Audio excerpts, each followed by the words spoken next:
Hey, what's up, everybody? Welcome back to another episode of Bushwhacking History in Buffalo with Berserker Bear.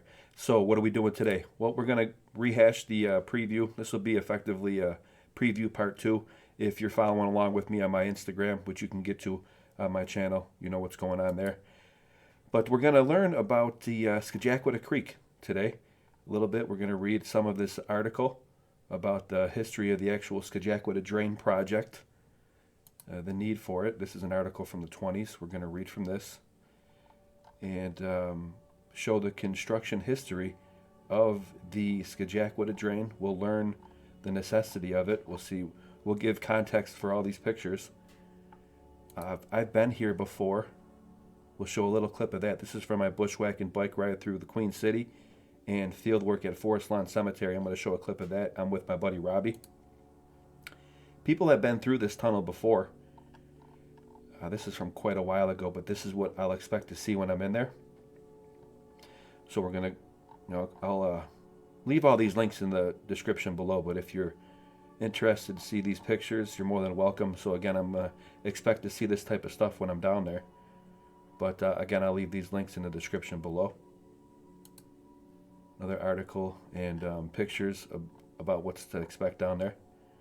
So this will be a brief overview of the Skajakwita Creek. This is a very cool interactive learning session of the history of the need for the Skajakwita Creek drain, and pretty in depth.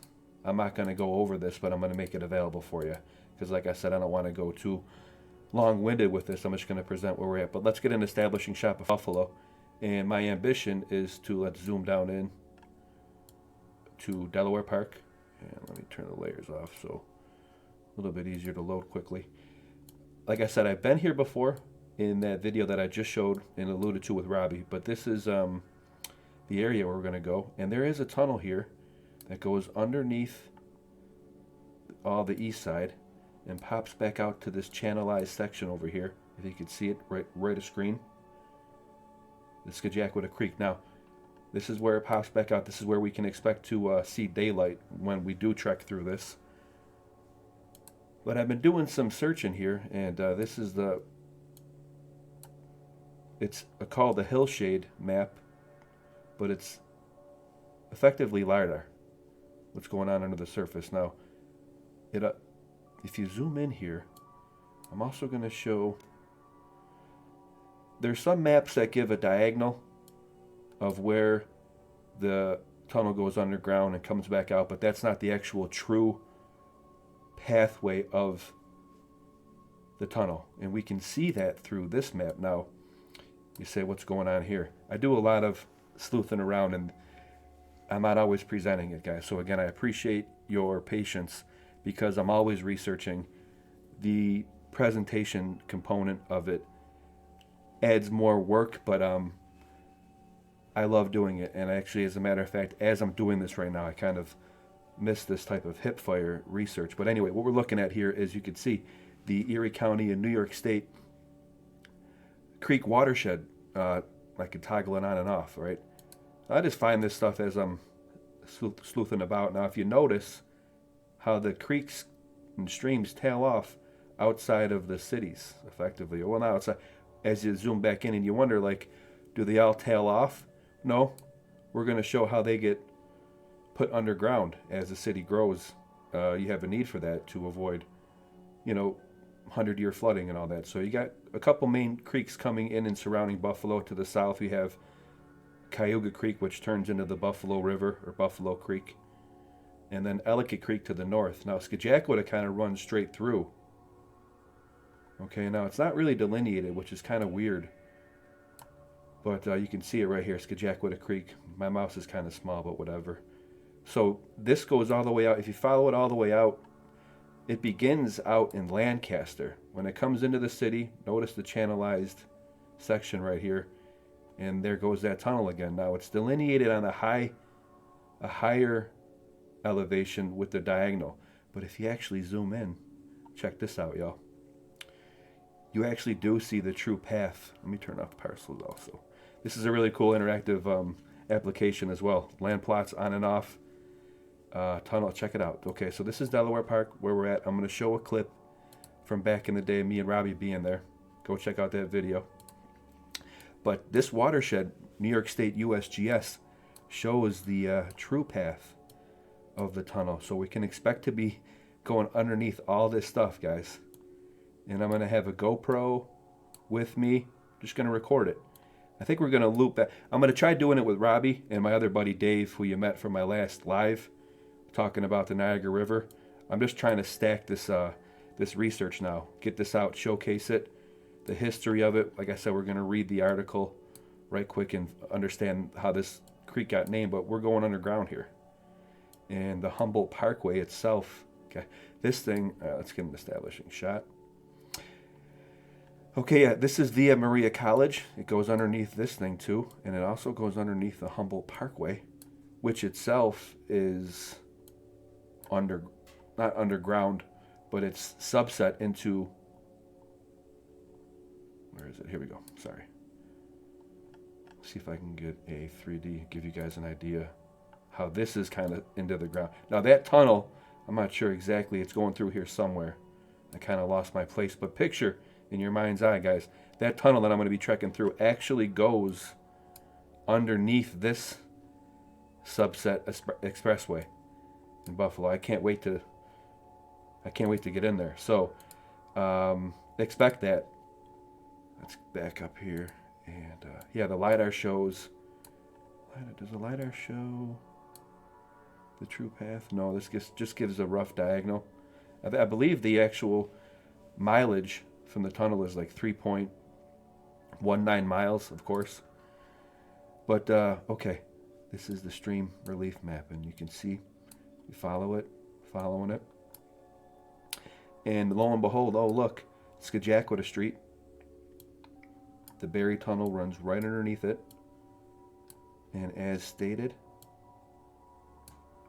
where do we go? Where do we go? Where do we go? I don't want to go too long here. It dips somewhere and comes back out. There, oh, there it goes. Following along Kearns. If you're following with me, Schiller Park this should be, or Schiller Park. Then you got Via Maria College. And then boom. Okay, this is where we're going to be coming out. This is, let's see if I can find right here. Oh man, I miss doing this. Hopefully I get some more videos out like this for you guys. Just like, not hip fire effectively. I do have an aim with what I'm doing, just showcasing what we're going to be going through here. And let's do the history right quick. So LiDAR capabilities equipped for Berserker Bear. USGS parcel land plot app equipped for Berserker Bear. Elevation map, New York State topographical map equipped. This is really cool because when I eventually do my work with what I think is going on here in Buffalo with the waterworks system and possible radial canals and everything connecting, I might have to do a little, not a whole about face, but check out the elevation here in Batavia. Is almost 900 feet down to Buffalo, which gets down to like 300 feet. But it's, so Buffalo's below Batavia, but it's not below Rochester. So there's a little dip here, and we have the Onondaga Escarpment and the Niagara Escarpment with the plain, I believe it's the Welland-Tonawanda Plain right here, and where the old Lake Tonawanda sat.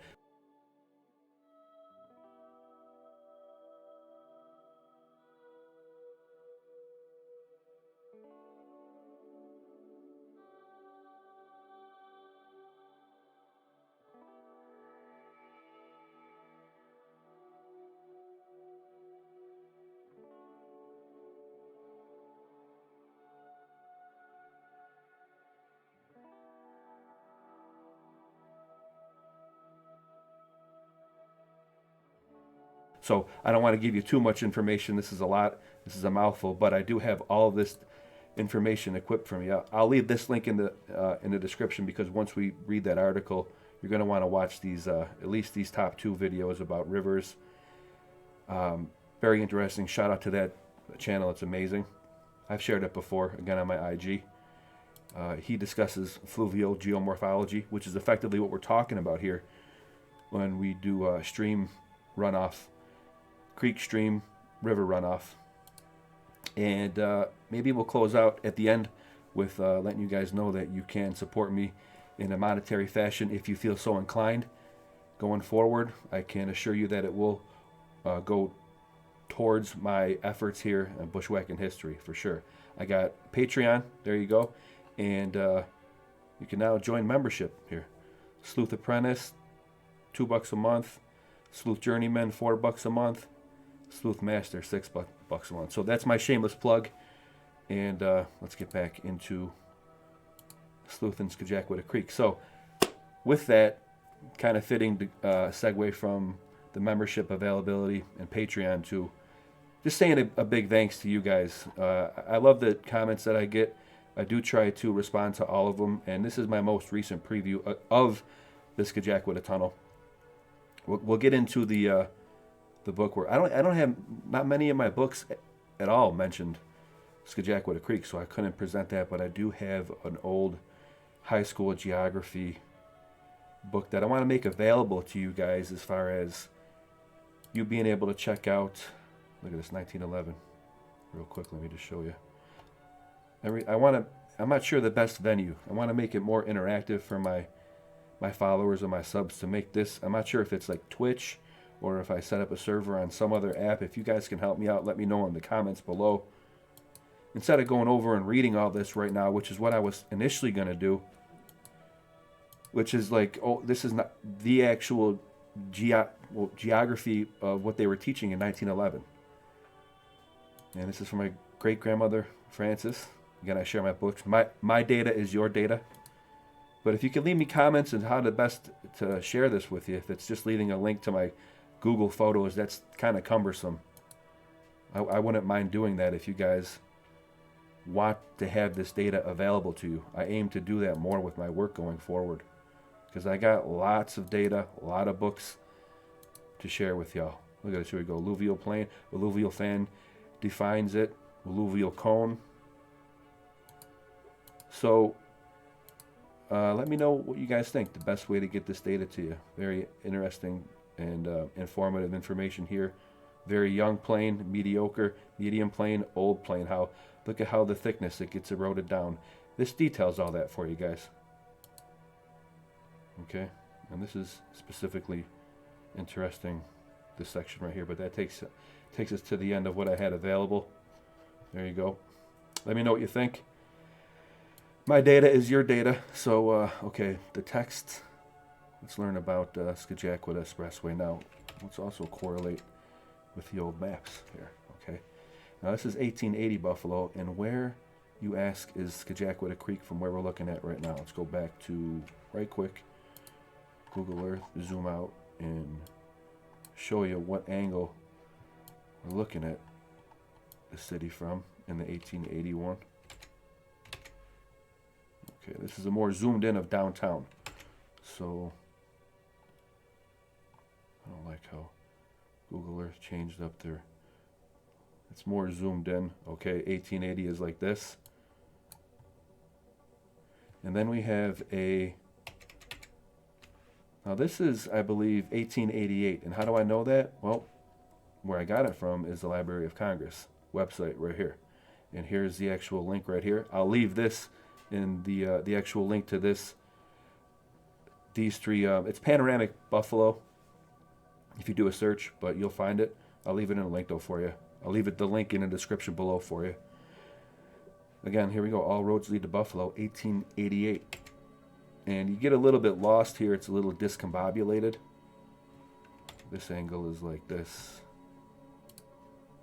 A little bit more from this lower angle, and it's like you got like an industrialized look, and it's actually, this one is selling the World's Fair. Now let's fast forward to the 1902 one. This is one of my favorites. Okay, you got a little bit more build out of the city. It's getting bigger. Okay, the need for grading, surveying becomes more apparent, and we'll read that in the article.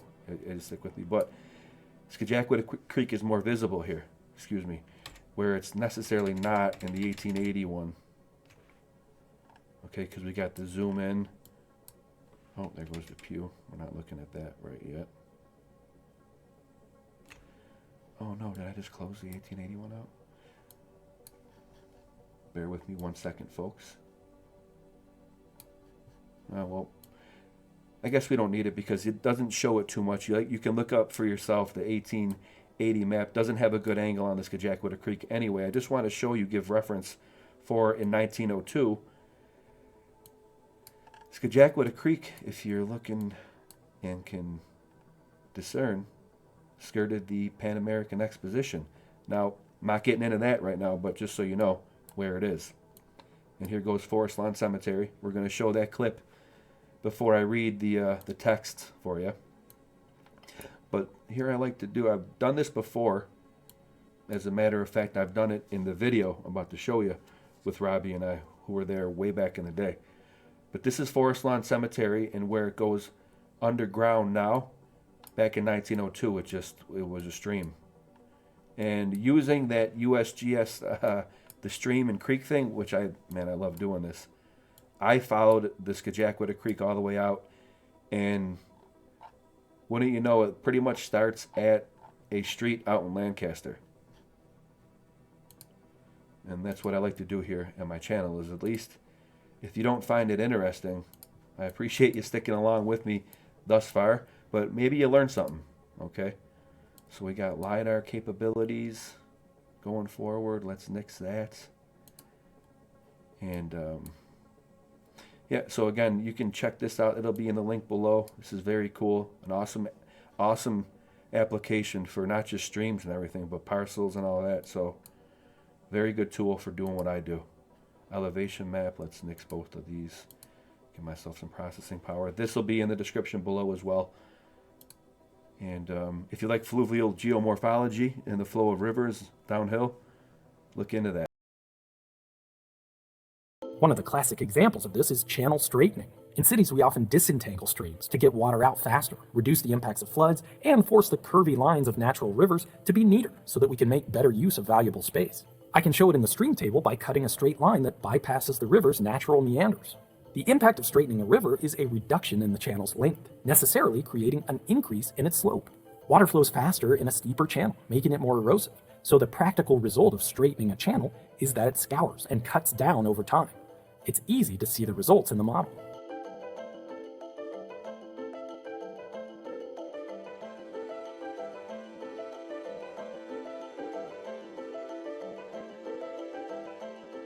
This is compounded by the fact that cities have lots of impermeable surfaces that send greater volumes of runoff into streams and rivers. That's why you often see channels covered in concrete in urban areas, to protect against the erosion brought on by faster flows. And this works in the short term, but making channels straight, steep, and concrete covered ruins the stream or river as a habitat for fish, amphibians, birds, mammals, and plants. It also has the potential to exacerbate flooding downstream, because instead of floodwaters being stored and released slowly from the floodplain, it all comes rushing as a torrent at once instead.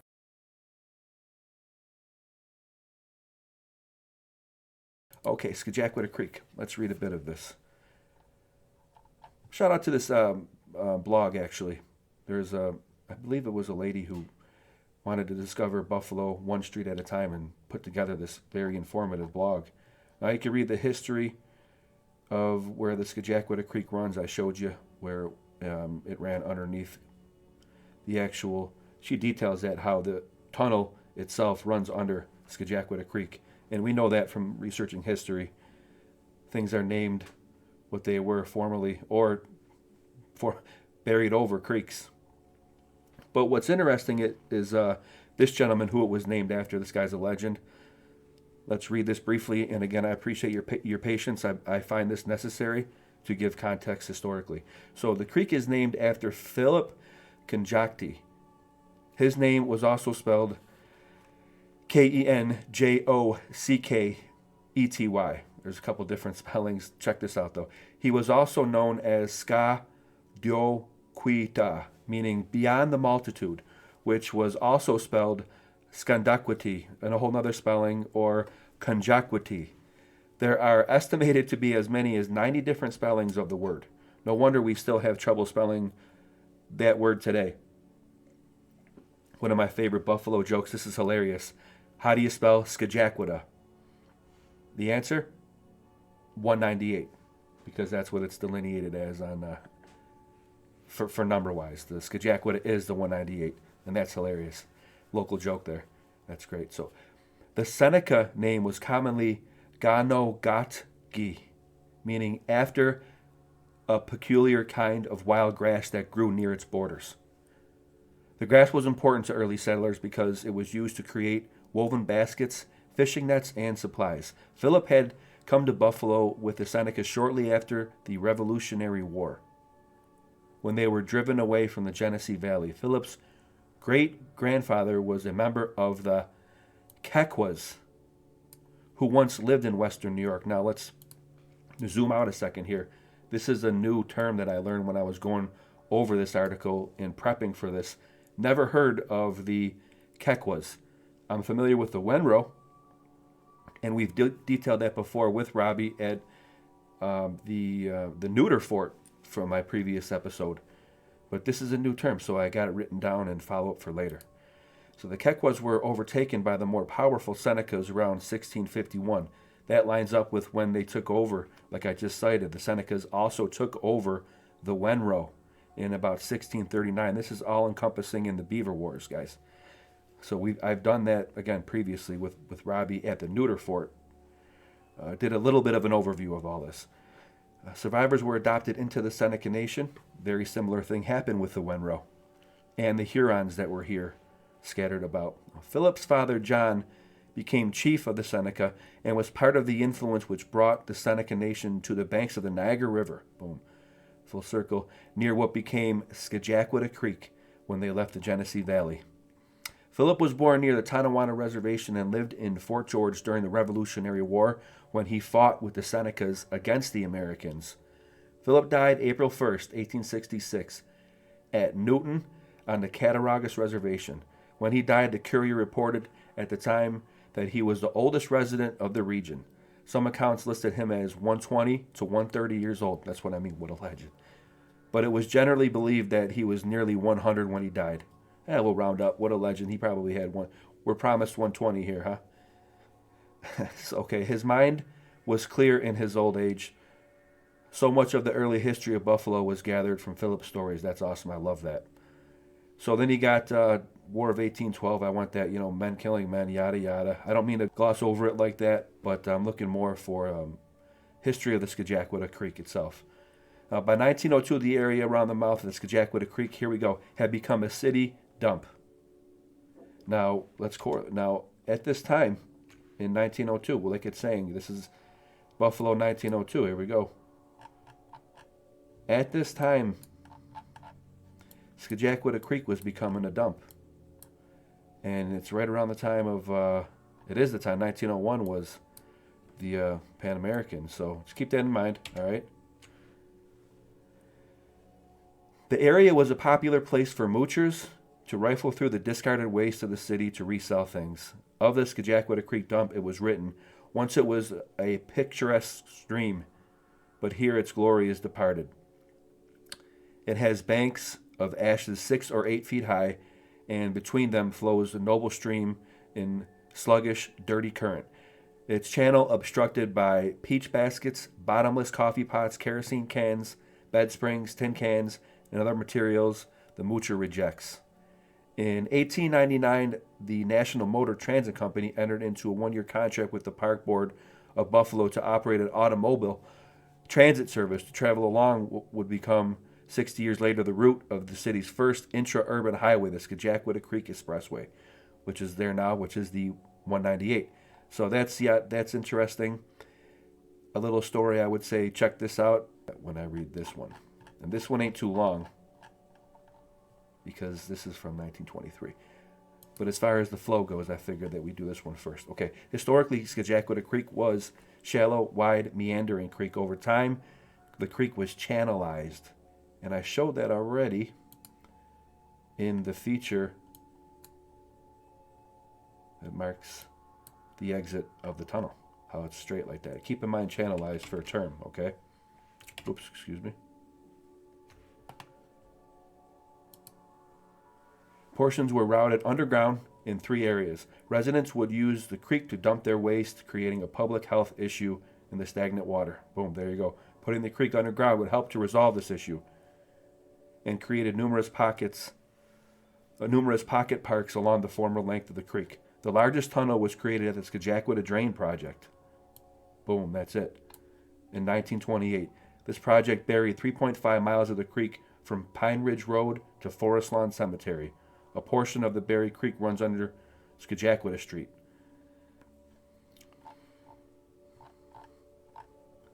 During the 1930s, the sewer systems crossing the creek were disconnected, connected to the creek into the city's combined sewer overflow system. The Delavan Drain was built to try to divert the combined sewage near Main Street, but it is designed to function during low flows, and during storm events or high flows, the water exits the Delavan Tunnel and flows into the stream channel. At Forest Lawn Cemetery, the creek is recharged by underground springs. The Jubilee Spring and the Onondaga Escarpment, which I cited, creates Serenity Falls within the cemetery. We were there, guys. Check it out. When Delaware Park was originally designed, the 42-acre lake was formed by damming Skajakwita Creek.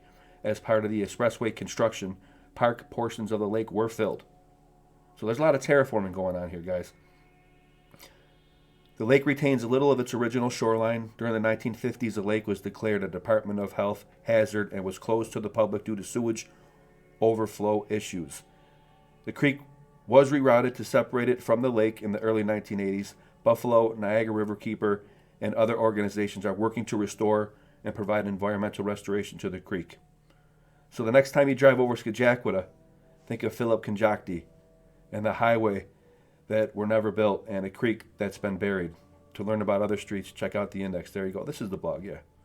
Very cool. Now, let's read right quick this 1923 article because it brings us into the construction of it, which is where that last one left off. And let's nix that. 3 years ago, at a general election, the people of Buffalo declared Skajakwita Creek to be a nuisance and voted in favor of having a large portion of it, that which flows through the east side of the residential district, converted into an underground drain. That's what we're going to be going through, y'all. This, in substance, is now being taken care of. The Skajakwita Creek proper flows through the entire north side of the city, as I've showed. Right here. Boom. Empties into, effectively, what is Niagara River, Black Rock Harbor. But there you go. Okay. Experts reckoned it a hard job made difficult through the various obstacles to be overcome. Chief among these were the water and rock problems. Hard, compact limestone was encountered just below the surface of the creek bed. The drain itself, or rather the portion of it now under construction, is 6,000 feet long, and the average depth of the rock to be excavated is 8 feet. That's enormous construction. Estimated approximately the length is about 6 miles. The creek pursues a winding diagonal course from east to northwest, emptying into the Niagara River. It serves as a non-sewerage drain to the adjacent territory, taking care of the outlying east side especially, where, because of land development, modern drainage has not yet been installed. In accordance with the wishes of the people, action was begun on this underground drain at once. A survey was made, plans were drawn up, and bids let. The work started the following spring. Look at that, guys. 1923, January 28th, 1923. Remember we seen Skajakwita Street? It buried this. Now this is that house. Right on the side of it. Very cool.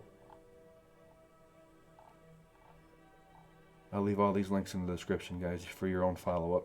This is where the gravy is. That's it. That's the tunnel that we're going to be going in. Terraforming galore.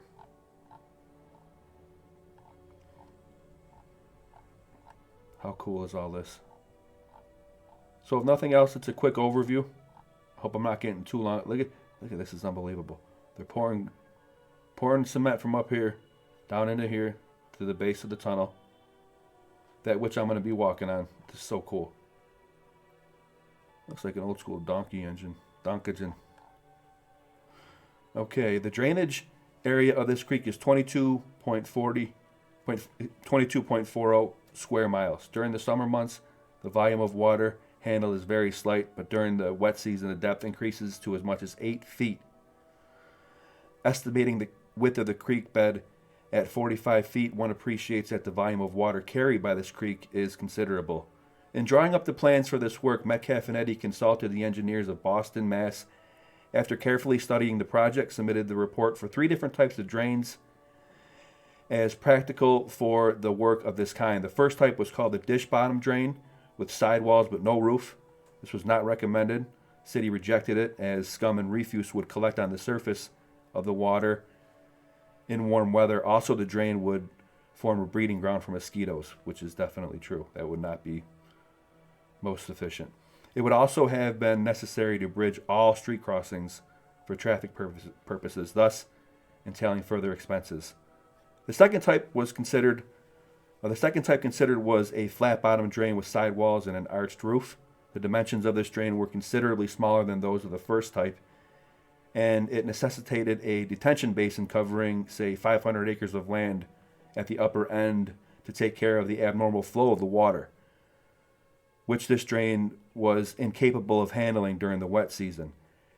The expense of buying the land to construct this basin would bring the total cost of this type of drain up to that of the third type. The city therefore rejected the second project as unsuitable. Interesting. So the third project called for a flat bottom drain, sidewalls, roof, arching roof similar to that of the second type, only larger, which is what we're going to show here. Type of drain was to be 14 feet high. This is the one that we're going to be going through. From the floor to the center of the roof arch. The average width was 28 feet, and in some places ran as wide as 33 feet. Oh, what's up, RV Truth? There goes that 33. This drain is capable of handling water flow of 5,600 cubic feet per second past a given point. This capacity was chosen after a careful study of rainfalls and flood flows with the intention of making it adequate for such flood as will be probable to occur about once in 25 years.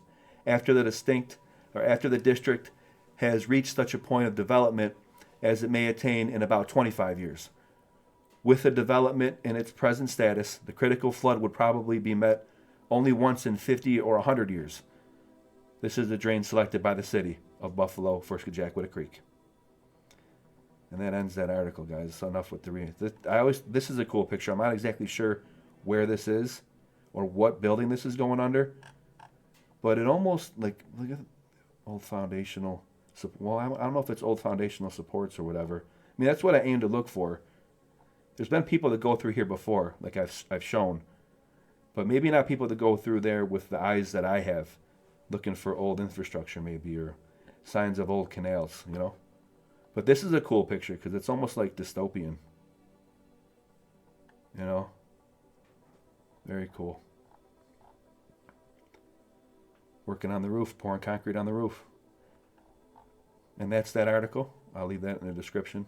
So let's get into a little bit more of the cool stuff. I'm going to show a little clip about Robbie and I being here from back in the day. Wow, this is, when was this? Gotta be longer than a year ago. For real. May 20th, 2022. There you go, yeah. Over a year ago. Okay, so here we go. Boots on the ground. Eyes on target. This is where Scajackwada Creek enters effectively above ground in Buffalo. What do you think, Robbie? Pretty cool, huh, buddy? Wild, dude. I have some construction photos for this. You got construction photos of it? Yeah. We're going to use those. I think it was 1920? 1920. Somewhere in that decade. There you go. Robbie's crushing it already. We're going to use those on a live session. And this is absolutely beautiful. I've been down here before, but I've unfortunately deleted the footage. So this goes underneath the east side. And I don't know, I never really tracked it back as far as did a deep dive on the old maps that I have that we're going to be going over. Probably I have already pulled them up in the presentation, but this is very interesting. And as always,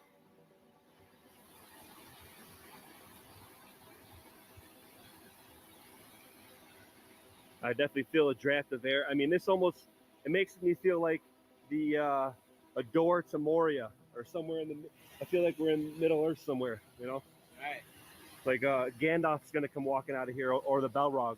We always come to Moria doors, it seems like, bro. Yeah, we had one in Moria door in Lockport. Yeah, check out our Lockport. Yep, you're right. So this goes all the way under the east side. I'm not saying anything about. Oh, there's ducks in there too.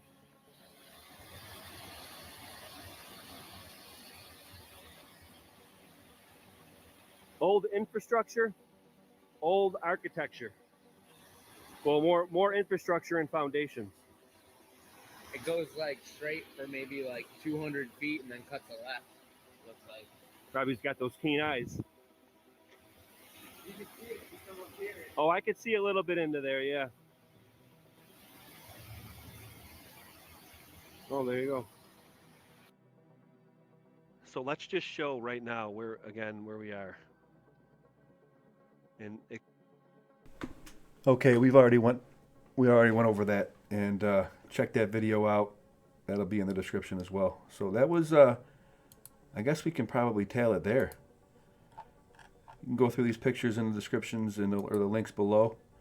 And that was a brief overview of the Skajakwita Creek that I'm going to be going into soon. Again, GoPro, headlamps, lights. Robbie's got all that stuff.